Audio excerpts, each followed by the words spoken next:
മക്കളൂബിയുടെ റെസിപ്പിയാണ് കേട്ടോ ഇന്ന് പറയാനുള്ളത്. നമ്മുടെ മന്തിയും ബിരിയാണിയൊക്കെ പോലെ തന്നെ ഒരു അടിപൊളിയായിട്ടാണ്. ഈസിയാണെന്നൊന്നും പറയാൻ പറ്റില്ല, കാരണം കുറേ കാര്യങ്ങൾ ഇതിൽ ചെയ്യാനുണ്ട്. അതേപോലെ ഒരു മിനിറ്റിലൊന്നും ഇത് പറഞ്ഞാൽ തീരില്ല. ഞാൻ ഇതിൻ്റെ ഡീറ്റെയിൽ ആയിട്ടുള്ള കാര്യങ്ങളൊക്കെ ഡിസ്ക്രിപ്ഷനിൽ ചേർക്കുന്നുണ്ട് കേട്ടോ. ഇതിൽ മെയിനായിട്ട് ലോങ് റൈസ് തന്നെ എടുക്കാൻ നോക്കുക കേട്ടോ.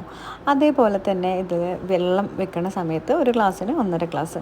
അതേപോലെ അറേബ്യൻ മസാല നമ്മൾ കയ്യിലുണ്ടെന്നുണ്ടെങ്കിൽ ഈ വെജീസിലൊക്കെ ഒന്ന് ചേർത്ത് കൊടുക്കുമ്പോൾ നല്ലൊരു ടേസ്റ്റ് തന്നെയാണ് കേട്ടോ. അത് ഫ്രൈ ചെയ്തെടുക്കുമ്പോൾ ഇല്ലാന്നുണ്ടെങ്കിൽ സാധാ കുരുമുളക് പൊടി മാത്രം ചേർത്ത് ഉപ്പും മഞ്ഞൾപ്പൊടിയും കൂടി ചേർത്തിട്ട് ചെയ്താലും കുഴപ്പമില്ല. പക്ഷേ കുറച്ചും കൂടി ടേസ്റ്റിന് നമ്മൾ മസാല ഉണ്ടാക്കുമ്പോഴൊക്കെ കുറച്ച് അറേബ്യൻ മസാല ചേർക്കുന്നത് നല്ലതായിരിക്കും. എല്ലാം ഡീപ്പ് ഫ്രൈ ചെയ്തിട്ടെടുക്കണം. പിന്നെ ഓവർനൈറ്റ് ചിക്കൻ മസാല തേച്ച് വെക്കുകയാണെങ്കിൽ അത്രയും നല്ലതാണ്. പൊരിക്കണതിൻ്റെ കുറച്ച് മുന്നേയായിട്ട് കോൺഫ്ലവറും മൈദയും കൂടിയിട്ടുള്ള ഒരു മിക്സ് ഉണ്ടാക്കുക. അതിൽ ഡിപ്പ് ചെയ്തതിന് ശേഷം പൊരിക്കുക. അരി 1 അവർ നമ്മൾ എന്തായാലും സോക്ക് ചെയ്ത് വെക്കണം, കഴുകി വൃത്തിയാക്കിയതിൻ്റെ ശേഷം.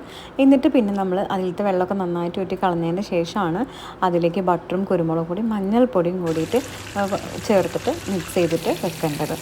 പിന്നെ ഇതിലേക്ക് ഒരു ചെറിയ സവാള ചെറുതായിട്ട് അരിഞ്ഞതും ഇഞ്ചി വെളുത്തുള്ളി പേസ്റ്റും അറബിക് മസാല കയ്യിലുണ്ടെന്നുണ്ടെങ്കിൽ കുറച്ച് ചേർത്ത് കൊടുക്കാം, നല്ലൊരു ടേസ്റ്റാണ്.